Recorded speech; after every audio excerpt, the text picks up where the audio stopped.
Isipin niyo ito, ilang oras na kayong nakaupo sa pampang, ibinuhos niyo na ang lahat ng diskarte sa paggawa ng inyong pain at naitapon niyo na ang inyong bingwit sa pinakamagandang pwesto. Sa wakas, may kumagat. Binatak mo ng mabilis, pero ang nakuha mo, isang maliit na isda na kasing laki lang ng daliri. Nakaka-frustrate, di ba? Paano kung sabihin ko sa inyo na ang inyong bango-bangong pain ay hindi nakakaakit, kundi parang sumisigaw pa sa mga malalaking isda na umalis kayo rito ng mabilis? Parang kalokohan pakinggan. Pero ito ang masaklap na katotohanan para sa maraming mangingisda. Sa video na ito, hihimayin natin ang 20 malalalang pagkakamali na nagiging dahilan kung bakit puro maliliit na isda lang ang kumakain sa inyong pain, habang ang mga dambuhalang isda naman ay natatakot lumapit. At ang pinakaimportante, ituturo ko kung paano ito itatama sa madaling paraan. Panoorin nyo hanggang dulo dahil sigurado akong magbabago ang inyong paraan ng pangingisda habang buhay. Bago tayo pumunta sa mga pagkakamali, silipin muna natin ang nangyayari sa ilalim ng tubig at intindihin ang sikolohiya ng mga isda. Ang mga maliliit na isda ay laging gutom, napakarami at napakatapang. Ang diskarte nila ay subo-takbo. Kahit anong labo ng tubig o kahit anong matapang na amoy, senyalis yan para sa kanila na umatake agad. Hindi sila takot makipag-agawan dahil libo-libo sila. Pero tingnan natin ang mga dambuhala at mailap na isda. Sila ay maingat at eksperto na sa pag-iwas. Nabuhay sila ng matagal sa pamamagitan ng pag-iwas sa mga lambat, sa mga maninila at sa mga tusong mangingisda. Ang malalaking isda ay hindi basta-basta susubo sa unang pagkaing makikita nila. Mas mahalaga sa kanila ang kaligtasan at katahimikan. Ano mang sobrang gulo, kumpol ng maliliit na isda o hindi natural na kulay at amoy sa ilalim. Para sa kanila, babala iyon ng panganib at hindi imbitasyon para kumain. Ang layunin sa natin ay hindi gumawa ng isang maingay na buffet para sa lahat, kundi isang tahimik at dekalidad na restaurant para sa mga espesyal na bisita. At ang pag-unawa sa pagkakaibang ito ang susi sa inyong tagumpay. Ang una at pinakakaraniwang pagkakamali ay ang sobrang pino na pagkakagiling ng inyong ground bait. Maraming mangingisda, lalo na yung mga nagsisimula pa lang, ang akala ay mas maganda kung pino at pantay-pantay ang halo. Inaabot sila ng oras sa pagdurog ng tinapay at mga butil hanggang maging parang pulbo na ito dahil sa pag-aakalang makakagawa ito ng nakakaakit na usok sa ilalim ng tubig. At tama naman sila, magkakaroon nga ng cloud effect. Pero ang totoo, ang usok na ito ay parang magnet para sa mga maliliit na isda o yung mga tinatawag nating barya-barya. Ang mga maliliit na partikulong ito ay agad na kumakalat sa tubig na bumubuo ng malabong haligi na kitang-kita kahit sa malayo. Dahil dito, nagkukumpulan ang maliliit na isda at mabilis na nilalantakan ang labo ng tubig, kaya hindi man lang makaabot ang inyong pain sa ilalim. Ano naman kaya ang nakikita ng malaking isda paglapit nila sa inyong pwesto? Ang nakikita nila ay ang kaguluhan ng mga maliliit na isda, kaya pakiramdam nila ay hindi ligtas at walang sapat na pagkain para sa kanila. Ang malalaking isda ay naghahanap ng totoong pagkain sa ilalim, hindi alikabok. Kaya tandaan, ang inyong ground bait ay dapat mayroong malalaking tipak na mananatili sa ilalim at hindi lang lumulutang sa tubig. Isipin nyo na lang ang pagkakaiba ng isang mangkok ng mainit at malaman na ulam kumpara sa isang baso ng juice. Alin ang pipiliin nyo para sa inyong tanghalian? Ang pangalawang pagkakamali ay direktang bunga ng nauna. Ito ay ang paggamit ng sobrang daming cloudy o maalikabok na sangkap sa iyong pain. Kasama na rito ang powdered milk, cocoa powder, egg powder, at pati na rin yung mga binibiling geyser or cloud makers sa mga fishing shop. Totoo, maganda itong tingnan. Pagbagsak pa lang ng feeder sa ilalim, gagawa agad ito ng makapal na usok na tila ba tatawag sa lahat ng isda sa buong paligid. Pero alam na natin kung anong klasing isda ang mas naaakit nito. Ang mga ganitong sangkap ay swak sa sports fishing kung saan kailangan mong mabilis na makaipon ng mga aktibong maliliit na isda. Pero kung ang target mo ay ang mga dambuhalang trophy fish, malaking pagkakamali ito. Isipin mo na lang, para itong pagpapatugtog ng sobrang lakas na kanta at paglalagay ng disco lights sa isang mamahaling restaurant. Siguradong dudumugin ka ng mga maingay na kabataan. Pero ang mga VIP o seryosong bisita ay siguradong maiirita at aalis na lang. Mas gusto ng malalaking isda na ang pagkain nila ay tahimik lang na nakalatag sa ilalim. Ayos lang ang konting labo mula sa pagkakatunaw ng pain. Pero ang makapal at nagtatagal na usok ay nagsisilbing signal ng panganib para sa kanila. Kaya kung ang habol mo ay ang tunay na dambuhala, bawasan ng husto o iwasan na lang ang mga dusty components na ito. Pag-usapan naman natin ang usaping amoy. Ang ikatlong pagkakamali na madalas nating magawa ay ang paggamit ng masyadong matamis o amoy candy na pain. Vanilla, caramel, strawberry, tutti frutti. Pagpasok mo pa lang sa fishing store, punong-puno na ang mga istante ng mga ganitong matatamis na syrup at spray. At totoo naman, epektibo sila. Pero ang tanong, para kanino? Para lang yan sa mga maliliit at hindi mapiling isda. Para sa kanila, ang matamis na amoy ay senyales ng pagkain na madaling makuha at mataas sa enerhiya. Pero ang mga dambuhala at matatandang isda tulad ng malalaking bream or carp, mas maingat at mapagduda sa mga ganitong amoy. Habang tumatanda ang isda, nagbabago rin ang kanilang panlasa. Mas hinahanap na nila ang mga amoy na mas seryoso, natural, at mas komplikado. Amoy isda, karne, o kaya naman ay mga pampalasa tulad ng coriander, paminta, or bawang. Ito ang mga amoy na talagang nakakakuha ng atensyon ng mga tunay na dambuhala. Isipin mo na lang, ang mga bata gustong-gusto ang candy at cotton candy. Pero ang mga matatanda, mas pipiliin ang amoy ng inihaw na karne o bagong timplang kape. Kaya tigilan mo na ang pagpapakain ng candy sa mga isda. Subukan mong gumamit ng mas natural at mas seryosong sangkap sa iyong pain at siguradong magugulat ka sa magiging resulta ng iyong huli. Tuloy tayo sa usapang amoy. Ang pang-apat na karaniwang pagkakamali ay ang paggamit ng mga matatapang at purong kemikal na scents. Tukoy ito lalo na sa mga murang liquids at sprays.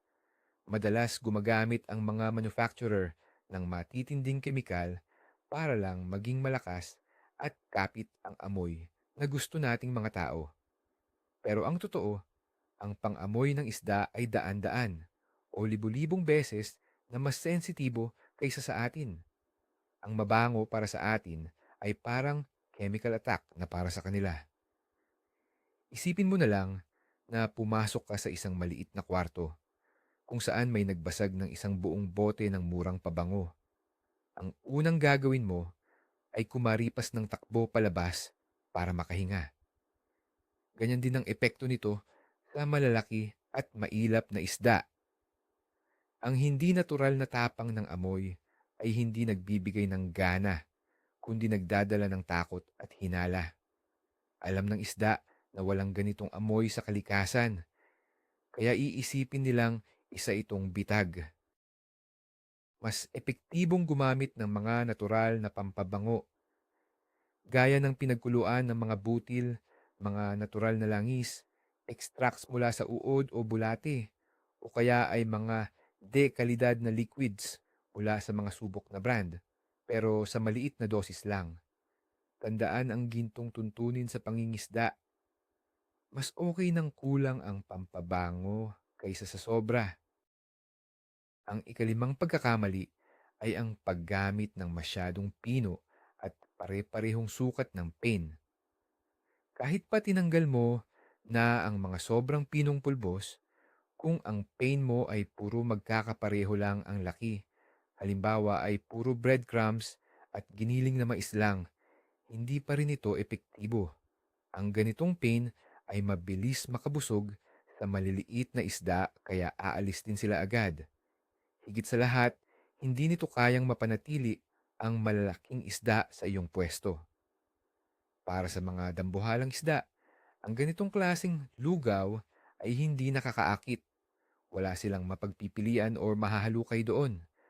Madali nilang mapapansin na walang gaanong sustansya sa lugar mo, kaya lalayas sila para maghanap ng mas masarap na handaan. Ang tamang timpla ng pain ay dapat parang halo-halo, punong-puno ng iba't ibang sangkap, hindi parang malabnaw na lugaw. Dapat ay may halo itong iba't ibang sukat, tigas, at sustansya. May mga bahaging mabilis matunaw para kumalat ang amoy, may mabagal, at mayroon ding mga buo-buo na mananatili lang sa ilalim. Dahil dito, mapipilitan ng isda na maghalukay at maghanap ng mga paborito nilang piraso. At habang abala sila sa pagkain, mas magtatagal sila sa pwesto mo at mawawala ang kanilang pag-iingat. Yan mismo ang kailangan natin para makahuli ng malaki. Dito pumapasok ang pang-anim at isa sa pinakamalaking pagkakamali ng marami, ang kawalan ng malalaki at masusustansyang sangkap sa iyong pain. Sila ang nagsisilbing angkla para mapahinto ang malalaking isda at mapakain sila sa pwesto mo. Ang mga breadcrumbs at dinurog na butil ay nagsisilbing basilang o tagadala ng tunay na handog sa ilalim. Ang dapat na bida ay yung mga sangkap na hindi kayang ubusin agad o malunok ng maliliit na isda. Pwedeng gumamit ng corn kernel, nilagang gisantes o barley, iba't ibang laki ng pellets, hiniwang boilies o kaya ay mga buhay na pain. Sa mga ganitong malalaking piraso talaga, naaakit ang mga trophy fish. Pagdating nila sa ilalim, makikita nila ang masarap at ligtas na pagkain na pwede nilang pagpilian. Hayaan mong magkagulo ang maliliit na isda sa mga mumo, basta ang main course ay mananatili para sa hari ng tubigan.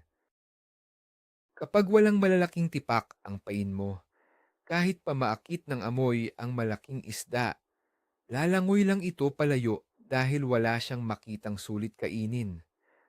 Kaya huwag magtipid, maghalo ng mga bagay na kahit ikaw mismo ay gaganahang kainin. Ang ikapitong pagkakamali ay tungkol sa maling paghahanda ng ating mga pain na butil. Pinag-uusapan natin dito ang mais, gisantes, trigo o barley na hindi naluto ng maayos.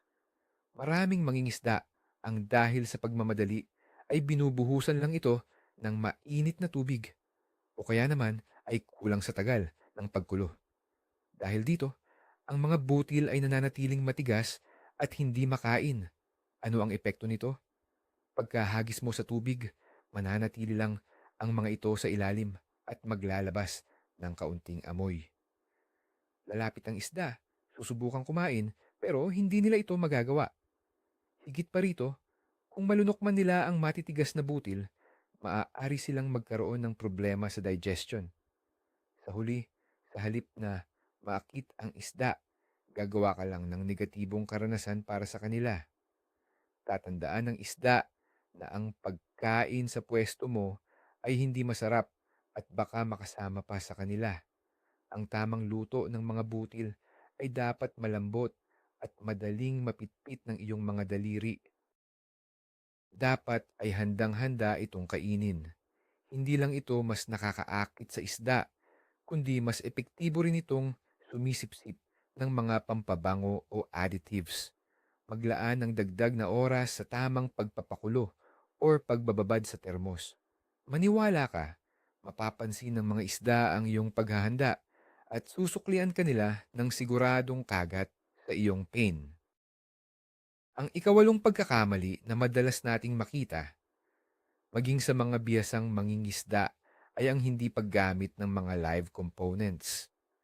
Sa sobrang pagkahumaling natin sa mga bagong labas na boilies, pellets, at mga liquid additives, nakakalimutan na natin ang pinaka-natural at pinaka-epektibong pagkain para sa mga isda.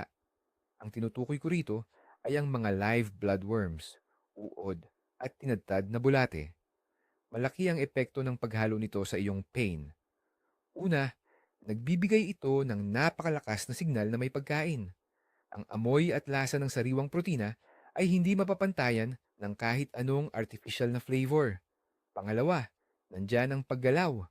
Ang mga kumakawag na uod sa ilalim ng tubig ay gumagawa ng maliliit na vibration at visual signal na hindi kayang baliwalain ng malalaking isda. Pinupukaw nito ang kanilang natural na instinct.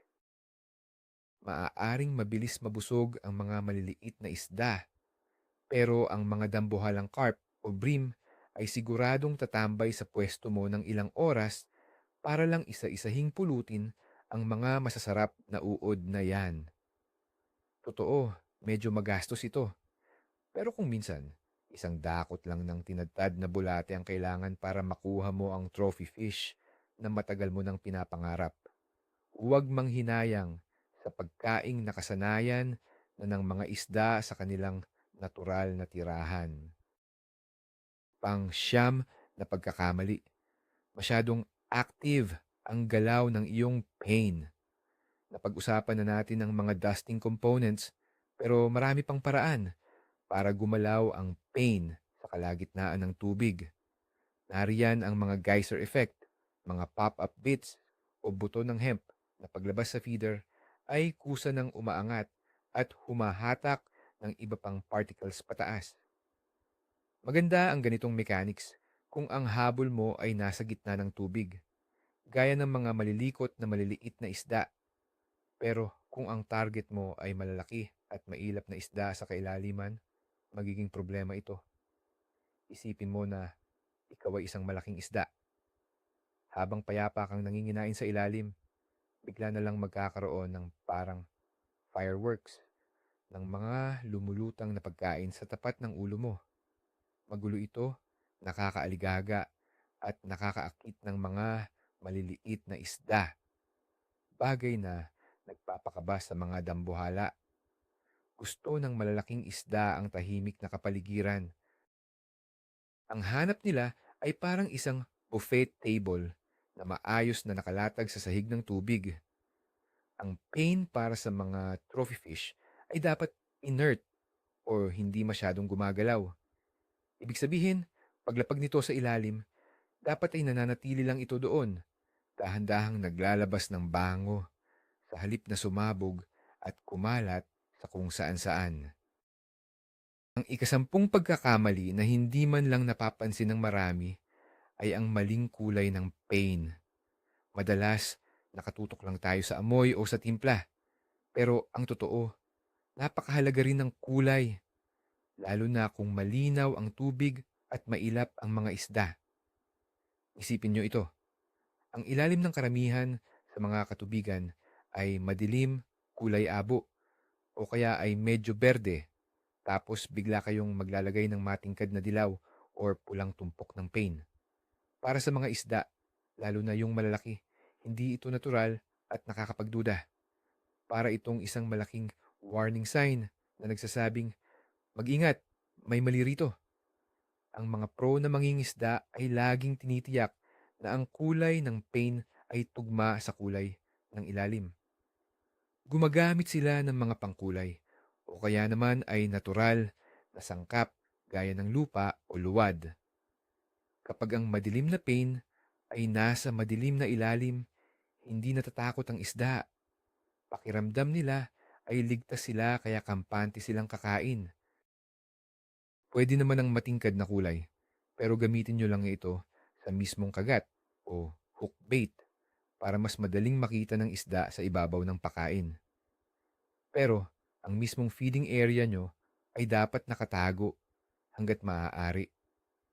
Minsan, ang simpleng pagpapadilim lang ng inyong pain ang susi para maging masagana ang inyong huli.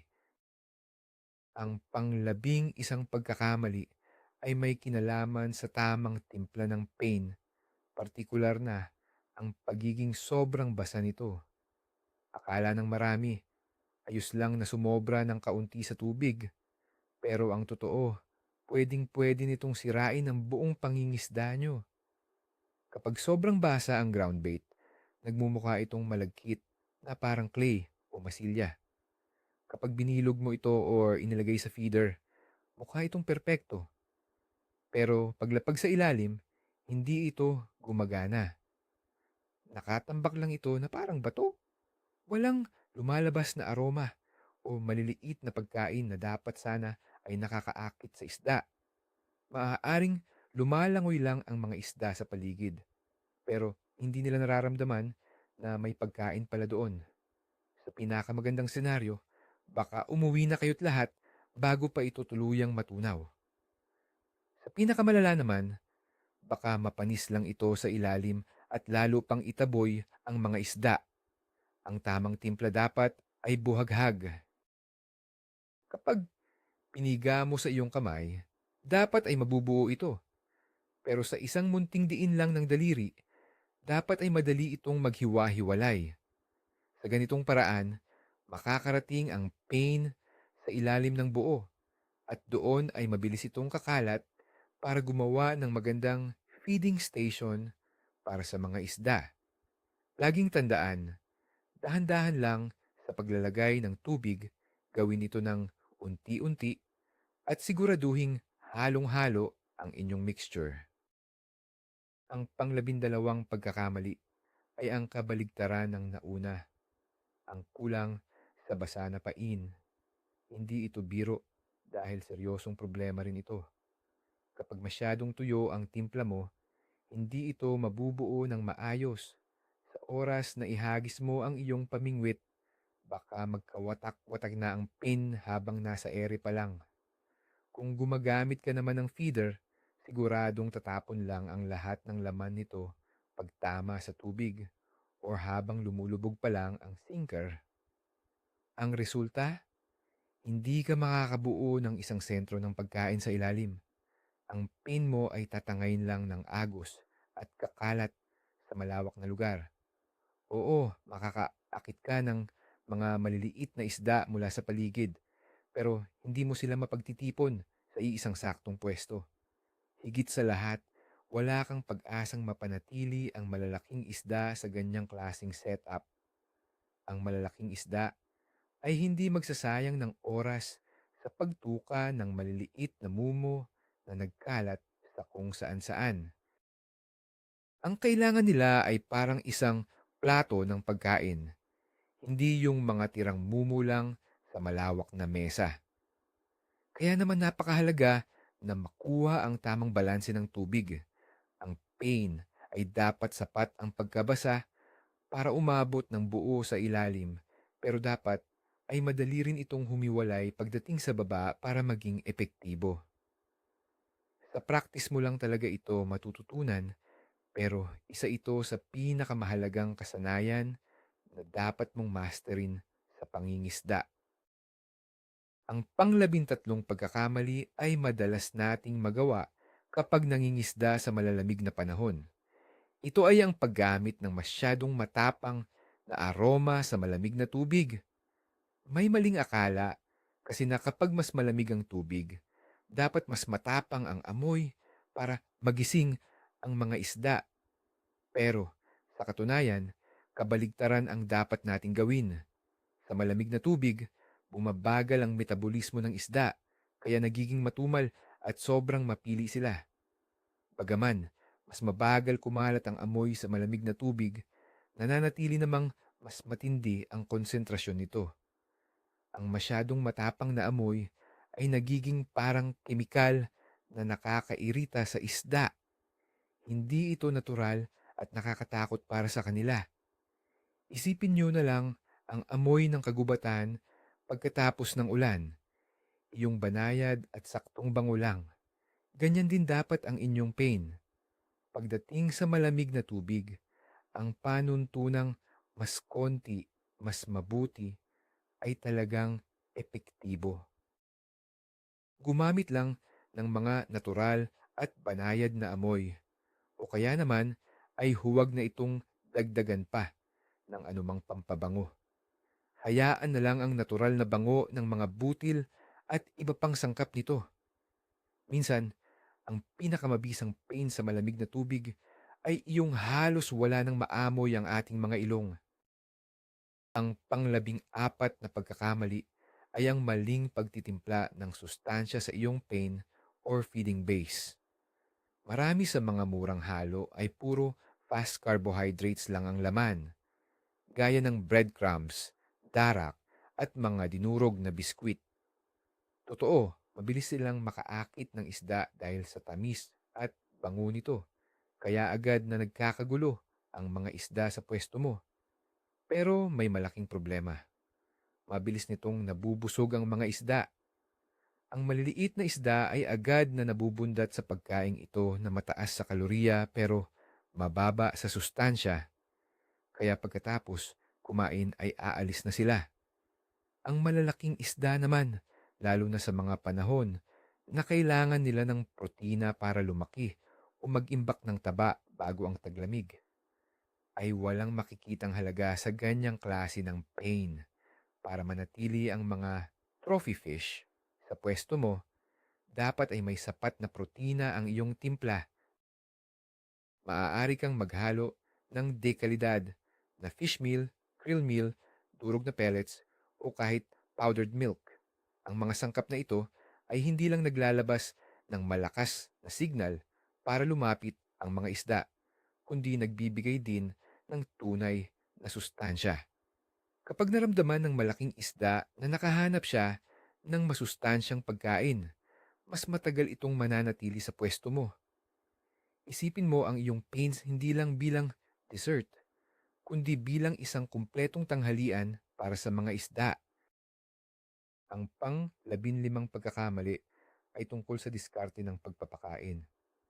Maraming mangingisda, lalo na sa feeder fishing, ang pilit na nagpapatama sa iisang maliit na tuldok lang para makabuo ng siksik na tumpok ng pain. Kung maliliit na isda lang ang habol mo, ayos lang yan. Pero kung ang target mo ay ang mga dambuhalang isda, baka ito pa ang magtaboy sa kanila. Isipin mo, may malaki at maingat na isdang dahan-dahang lumalapit sa spot mo. Pagdating niya, ang makikita niya ay isang napakaayos at siksik na tumpok ng pagkain. Sa mata ng isang mailap na isda, mukhang hindi ito natural at baka magduda pa siya. Sa kalikasan, bihira ang pagkaing nakatambak ng perpekto sa iisang spot. Mas magiging kampante ang malaking isda kung ang pagkain ay medyo kalat sa isang maliit na area na parang isang natural na feeding ground. Kaya sa simula pa lang, huwag matakot na mag-cast ng medyo malawak. Imbes na isang maliit na tuldok, gumawa ka ng spot o feeding carpet na may lawak na 1 hanggang 1.5 metro. Sa ganitong paraan, mas malakas ang loob ng isdang lumapit at kumain mula sa kahit anong direksyon.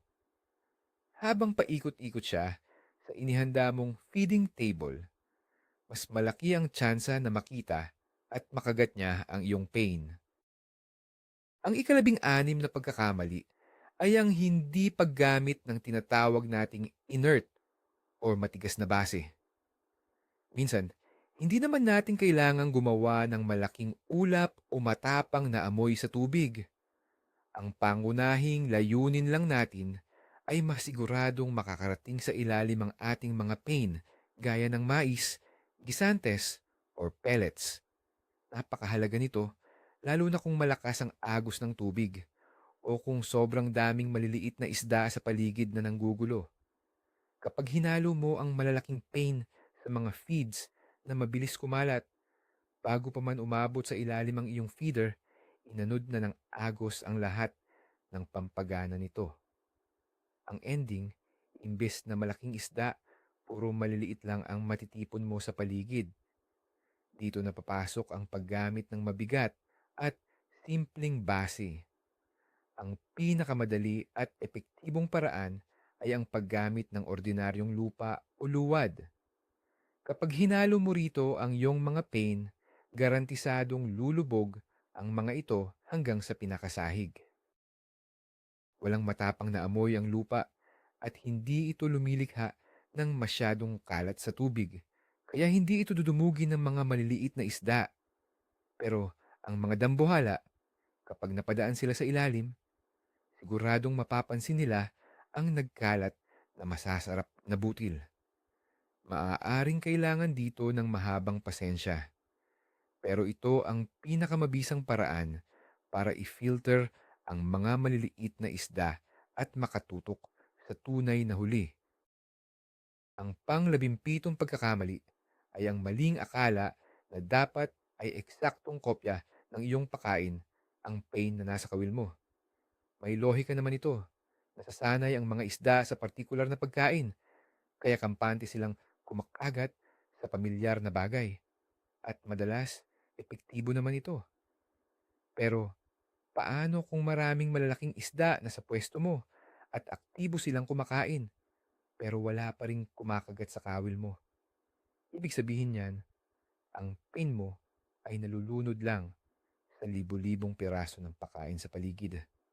Sa mga ganitong pagkakataon, kailangan mong gawing mas kapansin-pansin ang iyong pain kaysa sa ibang pagkaing nakalatag. Paano ito gagawin? Una, maaari kang gumamit ng mas matingkad o contrasting na kulay. Halimbawa, kung dilaw na mais ang iyong pakain, subukang gumamit ng kulay pula o puti sa iyong kawil. Pangalawa, pwede kang gumamit ng pop-up o lumulutang na pain para nakaangat ito mula sa ilalim. O kaya naman, patapangin ang amoy nito sa pamamagitan ng paglubog sa mga concentrated na aromatisador o dip. Ang maliit ngunit namumukod tanging bagay na ito ang madalas na nagiging huling mitsa para tuluyang mapakagat ang isda. Ang panglabing-walong pagkakamali ay ang hindi pagbibigay halaga sa oras o sa madaling salita, ang pagiging mainipin. Tandaan, ang pagpapakain para sa malalaking isda ay hindi parang magic wand. Hindi ito gumagana sa isang iglap. Nakapaglatag ka na ng magandang handaan sa ilalim ng tubig. Anong susunod na mangyayari? Siyempre, ang mga maliliit na isda ang unang dadagsa. Magkakagulo sila sa pagkain ng mga mumo. Ang ingay at likot na ito ang siya namang makakakuha sa atensyon ng mas malalaking isda. At pagkalipas lang ng 1 o 2 oras, doon palang posibleng lumapit ang inaasam mong trophy fish. Matagal muna itong magmamasid sa malayo para makisiguro. Kapag naramdaman nitong tahimik ang paligid at hindi ka hinahinala ang pagkain, saka palang ito lalapit para kumain. Dito nagkakamali ang maraming mangingisda. Kapag walang kagat sa unang 30 minuto, kung ano-ano na ang binabago, dinadagdagan ng amoy, iniiba ang timpla, o kaya ay paulit-ulit na hinahagis ang pamingwit. Sa totoo lang, ang pagmamadaling ito ang nagtataboy sa mga mailap na isda na malapit na sana sa pwesto mo. Ihanda ang sarili sa paghihintay. Ang tamang taktika ay ang pagkakaroon ng mahabang pasensya. Hayaan mong ang pain mo ang gumawa ng trabaho para sa iyo. Ang panglabinsyam na pagkakamali ay ang basta-bastang paggaya sa mga sports recipes ng pain. Marami sa atin ang nanonood ng mga fishing competition at sinusubukang kopyahin ang mga timpla ng mga pro. Pero nakakalimutan natin ang isang mahalagang bagay. Magkaiba ang layunin ng isang pro angler sa isang mangingisdang naghahanap ng dambuhalang huli. Ang habol ng isang pro ay makahuli ng kasing dami ng isda sa loob ng maikling oras, kahit anong laki, basta may mahila. Kaya naman ang kanilang mga pain ay idinisenyo para maging sobrang active at mabilis kumalat ang amoy. Gusto nilang magkagulo ang mga isda sa isang spot para magunahan sa pagkain. Pero tayo, ang target natin ay isang malaki at mailap na isda. Hindi natin kailangan ng gulo o ingay sa ilalim ng tubig. Ang kailangan natin ay katahimikan, pasensya, at pagkaing siksik sa nutrisyon. Kaya naman ang mga recipe para sa kompetisyon ay hindi lang basta hindi akma sa trophy fishing. Ito ay nakakasama pa.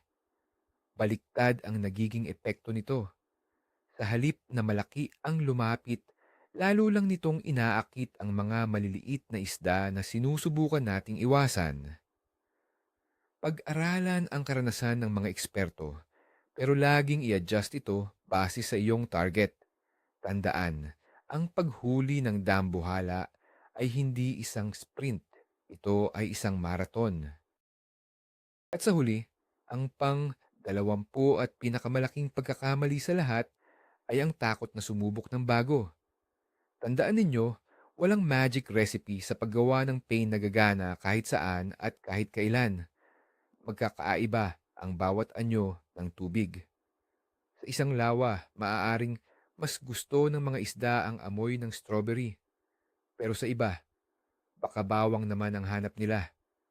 May mga ilog na mas kumakagat ang isda sa madilim na kulay ng pain, habang sa iba naman ay mas paborito nila ang maliwanag. Nagbabago ang hilig ng mga isda depende sa panahon, sa klima, at sa kung ano ang kasalukuyan nilang natural na kinakain. Kaya naman, ang pinakamalaking pagkakamali na magagawa mo ay ang manatili sa iisang halo ng pain sa loob ng maraming taon nang hindi man lang ito binabago. Ang pangingisda ay isang walang tigil na paghahanap at pag-i-eksperimento. Huwag kang matakot na lumabas sa iyong comfort zone. Magdagdag ng kakaibang pampalasa, palitan ng kulay, o subukan ang ibang tekstura ng pain.